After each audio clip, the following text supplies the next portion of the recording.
Transcribed.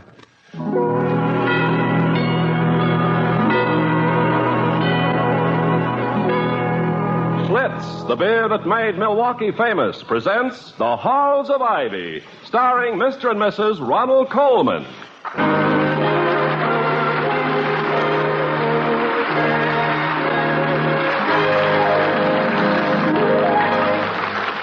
Good evening. This is Ronald Colman. And Benita Coleman. On behalf of our sponsors, the brewers of Schlitz Beer, we welcome you back to another school year on the campus of Ivy College. And now, The Halls of Ivy. Dream of the halls of ivy that surround us here today, and we will not forget though we be far.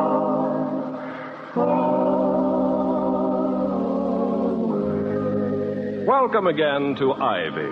Ivy College, that is, in the town of Ivy, USA, which is still in the throes of settling down to the academic year. The professors are still scanning new faces for signs of concealed intelligence.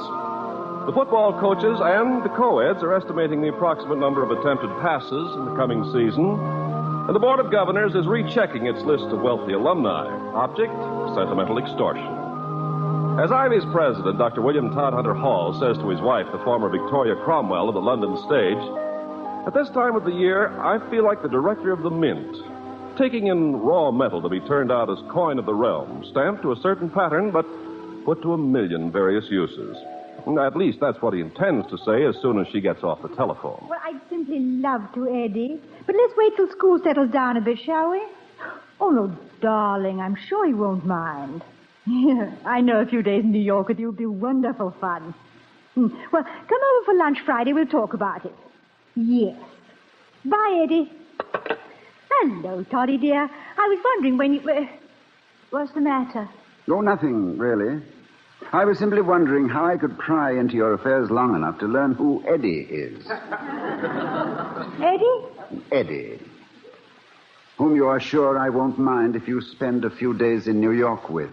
If you'll pardon the atrocious sentence structure. The Eddie I was just talking to. Edwina Carrington, Professor Carrington's wife, Eddie Carrington. Oh. Yes, I thought it must be she. You thought nothing of the kind, you handsome green-eyed monster, you. You were teetering, my love, on the brink of jealousy. I was not teetering. The word indicates a certain lack of control. No, I was gathering myself for a plunge right into it. Well, how'd the morning go, darling? Oh, it passed in the familiar welter of unnecessary confusion. The usual autumnal kaleidoscope. Kaleidoscope? What, colorful, you mean? No, I mean the scope of every operation seems to collide with all the others. Oh, well, you're never happier than when your telephone's ringing, your door is flying open, your desk is shoulder high with it. Well, you better answer it, dear. It's probably a crisis of some kind. As the comedian said to Clyde Beatty, gird up your lions, boy. I hope it's something really devastating and crucial. I'm tired of puny, picayune little problems, not worthy of me. Hello? Yes, this is Dr. Hall. Oh, yes, Professor. Oh, I see. Well, don't take it too much to heart, Professor. This is just the warm-up period, you know. Oh, yes, by all means, please do. I'll be here. Got a nice juicy one, Doctor.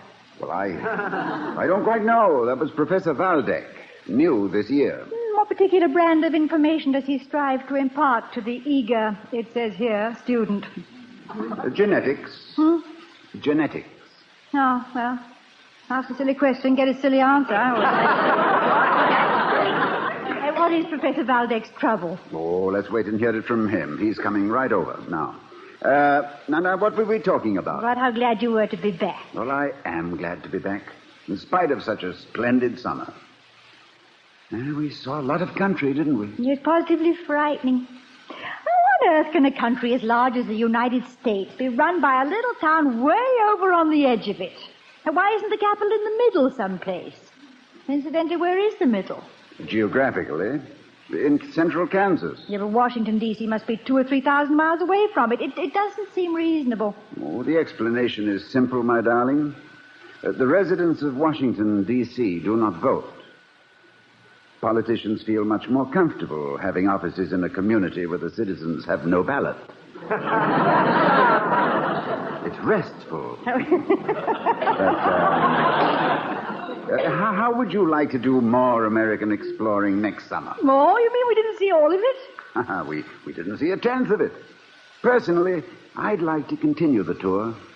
I was tremendously interested in talking to people along the way.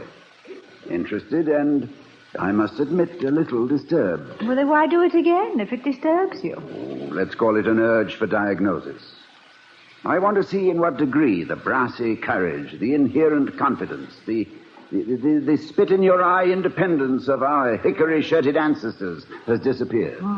Think it has disappeared? Oh, not necessarily, but it's symptomatic when a free-born American citizen fears to sign a test copy of the Constitution of the United States for fear that it might be used against him. Oh, dear, that old hammer and sickle.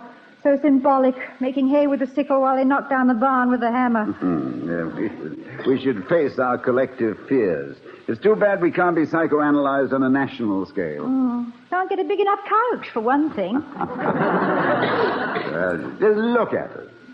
Leading the world industrially. Possessing unlimited resources in men, material, ingenuity, and inventiveness. Wealthy beyond measure. Mighty in everything but self-confidence. Looking tremulously over our shoulders at a paranoiac nation which is so internally insecure that it requires 2 secret policemen for every citizen. Which maintains slave labor of so many millions that it dare not turn its back on them or even admit their existence. Which forbids contact of its people with free countries for fear of their enlightenment and desertion. How on earth can we, a nation of gifted poker players, be bluffed so long with such an obviously busted flush?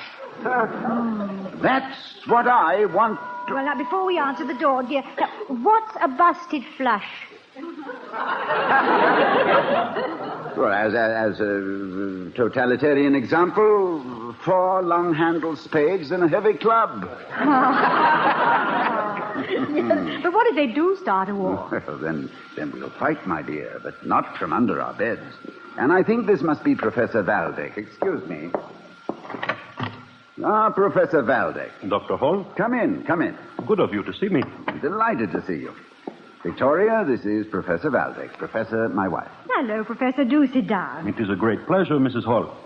Several people have had the temerity to try to describe you to me.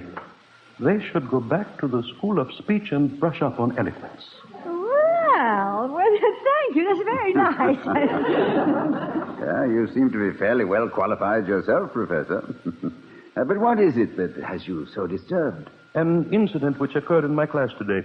In the middle of my lecture, a student became greatly upset, very emotional, left his books and notes and went out. I cannot think what I might have said to offend him. It was a lecture which I've given many times, and never have I had such a reaction. Well, maybe it wasn't emotional at all. 4 jelly donuts for breakfast can get pretty disturbing. No, madame. Of the emotional reaction, I am sure. The boy was quite distrait. Well, who was the student, Professor? Did you check? Immediately after class. He is Bradford Brooks Bradford III. Oh, I know him. He's a nice boy, a little over-mannered, if such a thing is possible, but nice. Pioneer Chicago family. Well, why didn't you get in touch with young Bradford and ask him what was wrong, Professor? I tried. I could not reach him. At the fraternity house, they said he was packing his trunk, was leaving, did not wish to see anyone. Well, he must have been upset. He never seemed that flighty to me. Very solid scene designer in the dramatic productions. Professor, what was your lecture about? On the Mendelian laws, inheritance of dominant and recessive characteristics. Quite prosaic and certainly not clinical enough to disturb the most sensitive. Seems very strange. Why not let me locate Bradford, if I can, and see what touched off the explosion?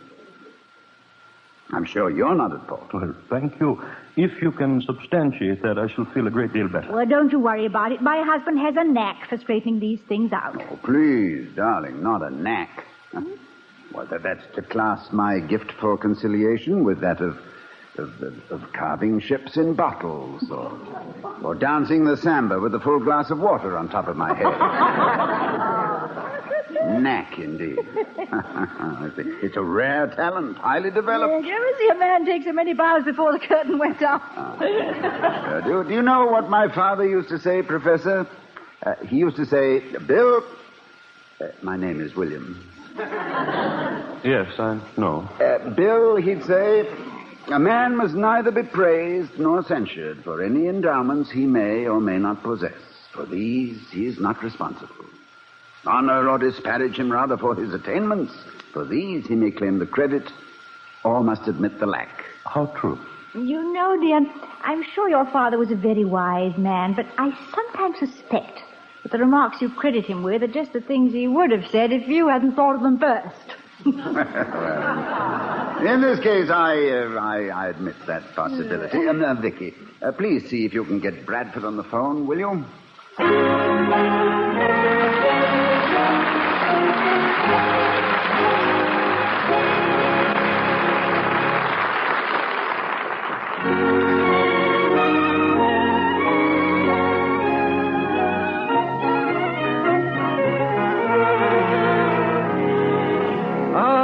October, that invigorating crispness in the air, the silent white clouds and the clean blue sky, the beauty of nature in its thousands of shades of flame color, hayrack rides, long walks in the woods, the wonderful scent of burning leaves. And football games. Oh, yes, football games. I love football.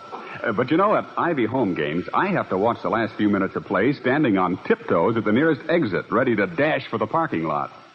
But I don't mind. You see, I settled here in Ivy after I got out of school, married, bought a home, and every year on football weekends, Martha's and my old classmates and friends come back. It's gotten to be a tradition, our open house after the game. And that's why I stand at the exit to see the last of the football game. I have to hurry home to see that everything's ready for our friends. Cold cuts, plenty of dark rye bread, pickles, cheese, potato chips, and naturally Schlitz beer. Incidentally, last week we had an especially big crowd, and Professor Wilson, my neighbor, loaned me his children's plastic wading pool. We filled it with ice and Schlitz bottles, and the open house was a swell success. But that was expected. Good friends, good food, and the mighty good taste of Schlitz beer. You know, a glass of beer just naturally tastes good on special occasions like our open houses, but I discovered that whenever a beer would taste good, Schlitz beer tastes best. Of course, that's just my opinion. Well, your opinion and the opinion of millions of other people like you, too. So many people like the taste of Schlitz beer. It's first in sales in the USA. Why don't you two make a point of always enjoying the most popular beer in history? Next time, every time, ask for Schlitz, the beer that made Milwaukee famous.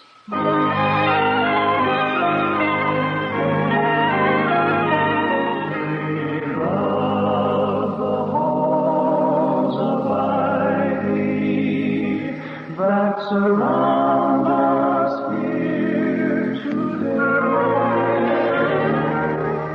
As we return to the halls of Ivy, we find President and Mrs. Hall awaiting the arrival of Bradford Brooks Bradford, the student who left Professor Valdek's genetics class in an unexplained flurry of emotion. You say you've met young Bradford, Victoria? He's a nice boy, a little supercilious in a well-mannered way, crew-cut, meticulously dressed. By the way, why crew? I beg your pardon, darling? Crew cut. Why is it called crew cut? I presume because a college rowing team started using short haircuts to cut down wind resistance. And keep their forelocks from obstructing their view of the coxswain. Flinging back an errant cowlick 40 strokes from the finish line would certainly be no help to the rhythm. Unless, of course, the entire crew toss their heads in unison. But then it might look to the spectators like a mass tantrum. Well, thank you. one reason I love you, dear, is that you always have an answer. Well, I try. If I lack authentic information, I find simple logic quite helpful. Incidentally, this summer I found another reason why I love you. Did you? It suddenly occurred to me what a wonderful instinct you have for companionship. You mean I don't yakety-yak all the time? That's part of it. I remember that for 107 miles across the state of Utah, you uttered just 13 words. You said, "Did you know, dear, that we've been out of gas for some time?" I didn't say that until we were going downhill with the filling station at the bottom. You were wonderful, wonderful. You're one of those rare women who respect a man's occasional need for solitude. I don't think women, constitutionally, are equipped to cope with it. Oh, yes, they are. But personally, I love solitude, particularly if I'm with you. Yeah, thank you. What I mean is that men, like little boys, must run away from home now and then. It's a compulsion. Oh, they may just go out and pitch a few golf balls, whip some stream in which no trout has been caught in local memory, or just lock the door and string paper clips together. But most women don't understand this. But then I can't recall that history has ever recorded the name of a female hermit. No, Catherine of Russia and Cleopatra and Helen of Troy were quite social, as I remember it. But still, as you say... That's probably Bradford. Excuse me, darling. Mr. Wellman, please come in. Can't stay but a moment, Dr. Hall. Only a moment. I just want to say good afternoon, Mrs. Hall, that I just heard about Bradford, and I want you to know... Good afternoon, Mr. Wellman. Afternoon, Mrs. Hall. That Bradford Brooks Bradford, Sr. is a very dear friend of mine. Comes from a fine Chicago family, ancestors boarded from the Indians and all that. And this boy is permitted to leave Ivy College, and all the money he has so generously donated in the past, I mean his father and his father's father, all Ivy alumni, it must not be permitted. Is that clear, Dr. Hall? Well, I must admit to having heard statements which were finer examples of clarity, Mr. Wellman. Indeed. I didn't think it would be necessary to diagram. Dramadiagram. Look, if this boy is allowed to... Mr. Wellman. What is it? Mrs. Hall. If what you're trying to say is that we must make every effort to find out what has happened and, if possible, keep young Bradford as a student, well, I'm sure Dr. Hall couldn't agree with you more. Of course, influence and connections are not necessary to enlist my help, Mr. Wellman. This is my job. Yeah, he likes it, too. He flushes trouble out of the bushes like a bird dog. Please don't misunderstand me. I was merely trying to... Did you know, Mr. Wellman, that I am one of your admirers? Well, don't just stare at him, Mr. Wellman. It was a compliment. I know, but what did I mean, I wasn't aware that this comes as a complete... What was that you said, Doctor? I said I was one of your admirers. That's what I thought you said. As chairman of the Board of Governors, Mr. Wellman, your primary function is to keep this institution in a state of solvency. Our solid financial status at present is largely a tribute to the grim and resolute manner in which you pursue and capture the wily contributor. I admire any man who has a task to perform and acquits himself well. Well, my goodness. Thank you. But, So, the fiscal responsibility being yours and the educational responsibility being mine, I suggest that we each stay within our respective preserves. I'll handle the younger Bradford. You go and extract a stadium from the elders. In other words, Dr. Hall, I'm to mind my own business. Oh, no, yes.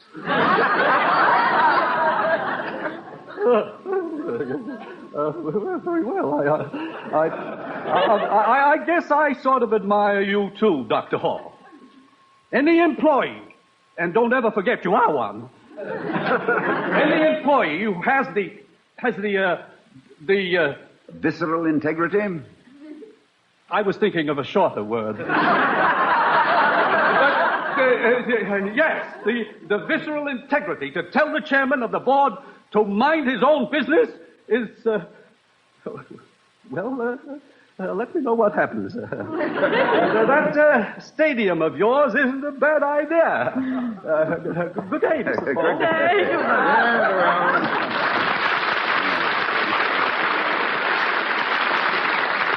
Well, now that he's had a pat on the head, he'll go and work harder than ever for donations. Sort of wagging his toil, as it were, you know. No. Wagging his toil. Yeah. Vicky might have... I suppose that's Clarence back for another kind word? No, Clarence is much too astute to expect it twice in one day, from me at least. Well, in that case, I'll let Mr. Bradford in. Hello, Brad. Come in, please. Well, thanks, Mrs. Hall. Dr. Hall here? Yes, I'm expecting you. Brad, I don't think you've ever met Dr. Hall. Ah, welcome to the powerhouse, Bradford. Thank you, sir. Well, sit down. Now, can I get you gentlemen something cold and wet or something hot and fragrant? Not for me, thank you, Mrs. Hall. And don't leave on my account. Oh, yes, it might help to have another opinion. Although what there is to have an opinion about, I'm sure I don't know. Professor Valdek seems to think he said something either disturbing or offensive to you in his class. Oh, it wasn't his fault, sir. I'm sure it was just a routine lecture, but, well, it gave me a bad shock. In what way? Well, I suddenly discovered I'm a phony. I've been masquerading all my life. Bradford Brooks Bradford III. A lot of malarkey. I don't know who I am. I'm suddenly Nameless Joe, the doorstep kid. I'm afraid this is a little beyond my comprehension. Exactly what was it in the lecture which led you to this sudden loss of identity? You know the Mendelian law, Dr. Hall. Yes, a natural law which relates to the inheritance of certain characteristics worked out by Gregor Johann Mendel, the Austrian biologist. Born 1822, died 1884. Yes, but... Vicky, how did you... Well, I looked it up this afternoon. Go on, Brad. Well, I've always been rather proud of my family, Dr. Hall.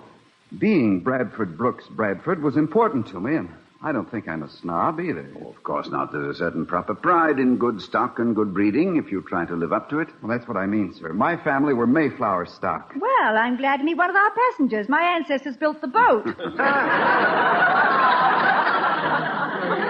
Thanks for the ride, Mrs. Hall. Anyway, this morning, that was all shot out from under me. According to Professor Valdek and Mendel, two parents with clear blue eyes, a recessive characteristic, cannot have a child with brown eyes. Ah, clear blue eyes. Yes, quite rare. Very few people have clear blue eyes. I know, Dr. Hall, but it happens that both of my parents have them. Now, sir, will you look at my eyes? Brown, aren't they? Do you understand what that means? Oh, I can see the possibility that you were adopted. Yes, adopted. A waif. It's a kind of a poke in the teeth, Doctor, to be somebody all these years. A member of a distinguished family, a man with a background and everything, and then suddenly discover that you're a nobody, a foundling. Now I got to go home and find out just who and what I am. Why? Why? Well, Mrs. Hall, how can you ask why? I've just explained. Excuse me, Bradford. Sir? I think Mrs. Hall's question, brief as it was, is quite pertinent. You know who you are, apparently. You're the adopted son of the Bradfords of Chicago, who took you and cared for you all these years because they wanted you and loved you. Have you ever had the feeling that they were not your real parents? Of course not. That's why this is such a shock. Well, then that pretty well shows the affection they have for you, doesn't it? As far as they're concerned, you are Bradford Brooks Bradford. In this case, the biological aspect is a recessive characteristic. It becomes an academic matter entirely. You see, in present-day adoptions, it's the usual custom, I believe, to inform the child of his adoption at the earliest possible time. Oh, I know, but... Does the fact that it was not the custom at the time of your adoption, does that justify your confronting your foster parents and challenging them, accusing them? Well, I don't know. Now, that's about who you are, Brad. Now, let's take what you are. All right. What am I? Well, the answer to that's quite obvious. You're a healthy, good-looking young man with pleasant manners. And, I'm told, a genuine talent for stage design. Do you realize what an opportunity you have to further distinguish the name of Bradford by means of your own ability and character? You mean that, really? Well, I can think of no greater satisfaction than to bring a little added glory to the names of the people who have given you so much. Blue eyes or brown eyes, what does the color matter when they are filled with love and pride? You certainly make it seem kind of unimportant that I was adopted. It is unimportant, Brad. Don't be a happy little descendant. Be a big, proud ancestor. I'd like to say one more thing. Mrs. Hall and I spent the summer touring America. A great country, Brad. It was built by great people, including the Bradfords. You know what made them great? A spirit of freedom and independence and a disregard for binding tradition. Daniel Boone, Davy Crockett, Kit Carson, Lewis and Clark. Who were their families? Who knows? Who cares? They were individuals with the greatest heritage possible, a heritage of courage and initiative. They made their own names. And in doing so, they made a nation. Oh, it's a little late for you to find a new Oregon Trail, Bradford, or make a fortune in buffalo hides. But the chance you have of making the third Bradford Brooks Bradford a great name in the world is spread right out before you. Are you going to take it? Yes. Yes, sir, I'm going to take it. Thank you. No, don't thank me, my boy. Thank those kind and generous people who sent you here, the Bradfords, who invested their good name and faith in what begins to look like a gilt-edged security. I'm glad you think so, sir. I think I'll get back and unpack. I got to earn some dividends on that security. Good night. Good night. Good night. Good night, Brad. Toddy, Yes, Vicky? I'd like to be in Chicago someday when Bradford's parents call him in and tell him he's an adopted child. And hear him say, "Oh, yes, I've known that for a long time." Well, I think that now he's looking forward to that day himself. And I'm glad that with your help, my darling, we managed to change his point of view. There's an old Irish proverb which just about covers the situation. God never shuts one door, but he opens another.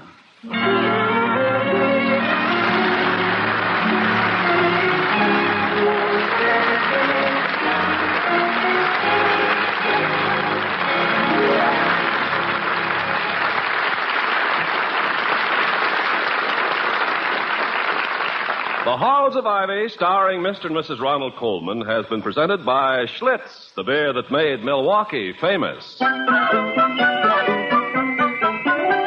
taste of Schlitz, the taste that so many people like so much, has made Schlitz beer first in sales in the USA. Why don't you, too, enjoy the most popular beer in history? Next time, every time, ask for Schlitz beer. Now, here again are Mr. and Mrs. Ronald Colman. Good night, everybody. Good night from all of us and our sponsor, the Brewers of Schlitz Beer. Join us again next week here on Ivy Campus, won't you? Good night. Good night.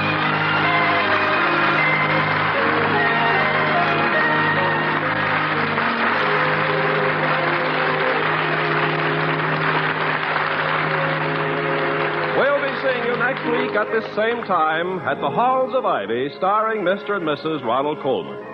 Mr. Wellman is played by Herbert Butterfield. Also in our cast were Lou Merrill and Victor Perrin.